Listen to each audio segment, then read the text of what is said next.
नमस्कार। आज के इस ऐतिहासिक विश्लेषण में बहुत बहुत स्वागत है।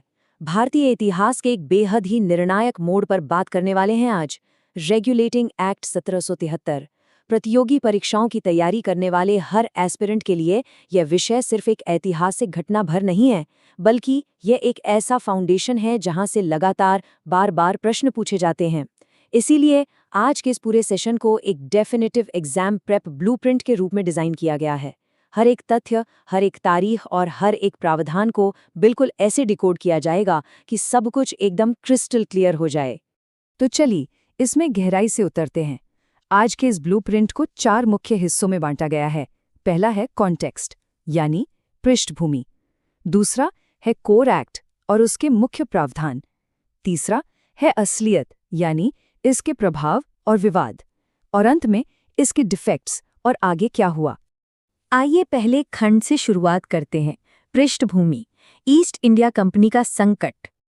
अब देखिए, किसी भी कानून को रटने से पहले उसके पीछे की कहानी को समझना बहुत जरूरी है।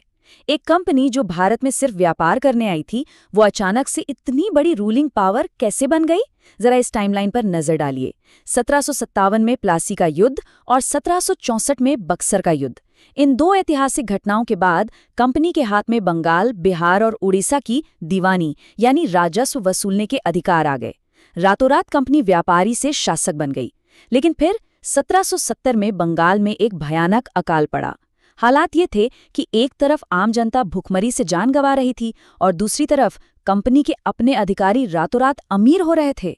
कुप्रबंधन का आलम ये था कि कंपनी खुद दिवालिया होने की कगार पर पहुंच गई और उसे ब्रिटिश संसद के सामने हाथ फैलाकर भारी कर्ज मांगना पड़ा। और ये बात बिल्कुल बेहतरीन तरीके से स्पष्ट करती है कि ब्रिटिश संसद को दखल क्यों देना पड़ा। बाईं तरफ देखिए, जब तक कंपनी का फोकस सिर्फ व्यापार पर था तब तक सब ठीक था, लेकिन दाईं तरफ शासक बनते ही उनके हाथ में एक बेगाम सत्ता आ गई।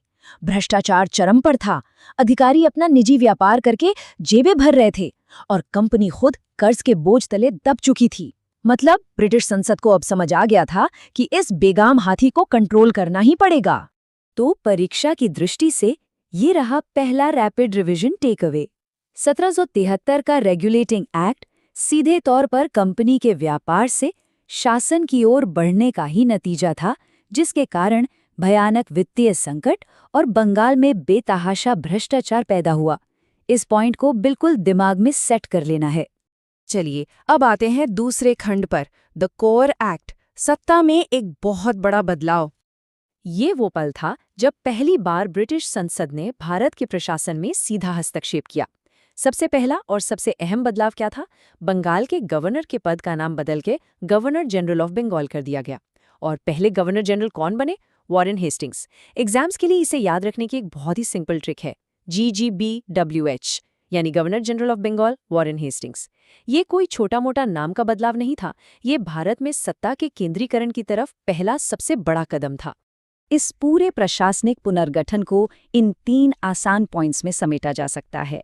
पहला, गवर्नर जनरल की मदद के लिए एक 4 सदस्यीय कार्यकारी परिषद यानी एग्जीक्यूटिव काउंसिल बनाई गई।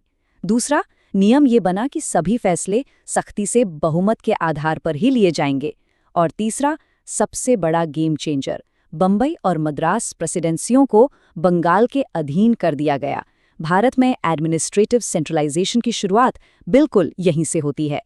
तो यहाँ सबसे अहम बात यह है कि न्याय और जवाबदेही कैसे तय की गई।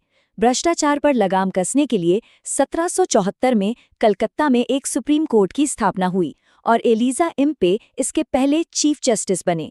इसके साथ ही कंपनी के डायरेक्टर्स का कार्यकाल 1 साल से बढ़ाकर 4 साल कर दिया गया।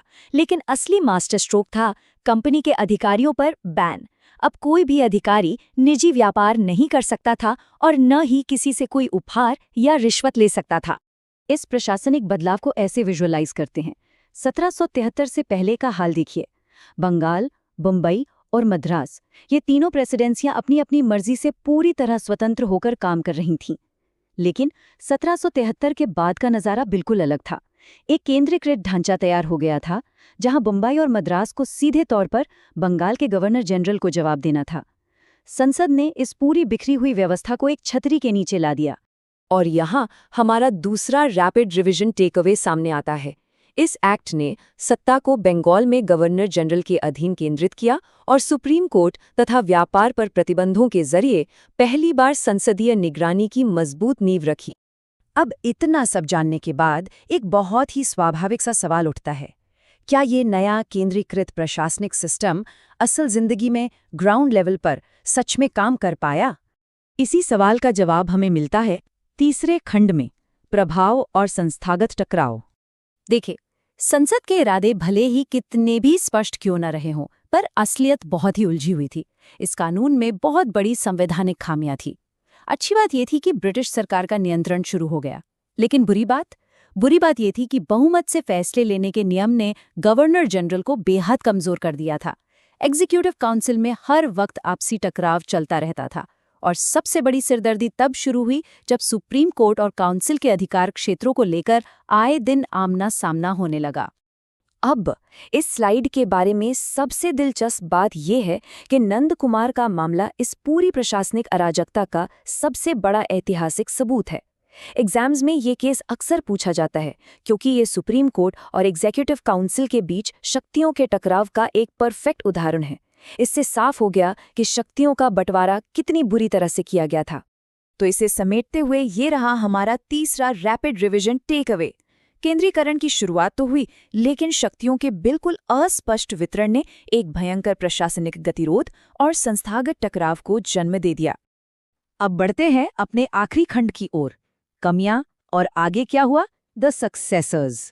इतनी सारी कमियों के बाद ये तो तय था कि ये एक्ट कोई स्थायी समाधान नहीं हो सकता।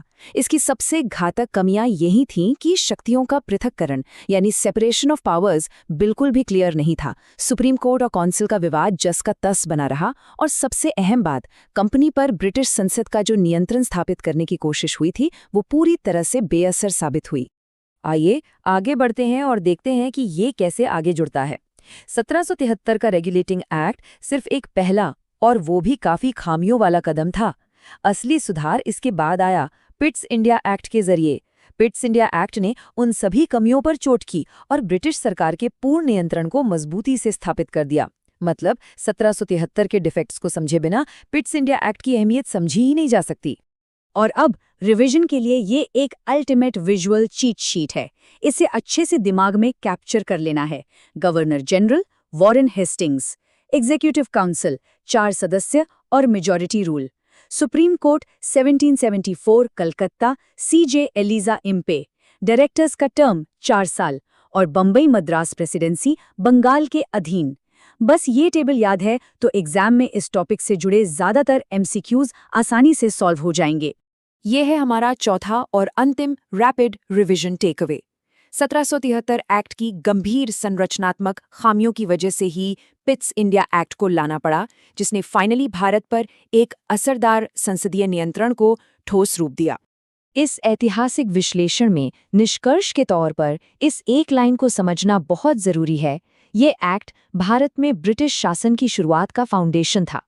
तमाम खामियों और कमियों के बावजूद सच्चाई यही है कि इसी कानून ने उस प्रशासनिक नींव को रखा जिस पर आगे चलकर पूरे ब्रिटिश साम्राज्य की विशाल इमारत खड़ी हुई।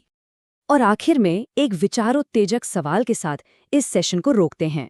इसकी इतनी सारी गंभीर कमियों को देखते हुए क्या रेगुलेटिंग एक्ट 1773 पूरी तरह से एक फेलियर था, या फिर ब्रिटिश एम्पायर के लिए ये एक नितांत आवश्यक पहला कदम था? इस नजरिए पर गहराई से विचार जरूर होना चाहिए, क्योंकि प्रतियोगी परीक्षाओं में यही विश्लेषणात्मक अप्रोच सबसे ज्यादा काम आती है। आगे भी ऐसे ही डीप डाइव करते रहेंगे।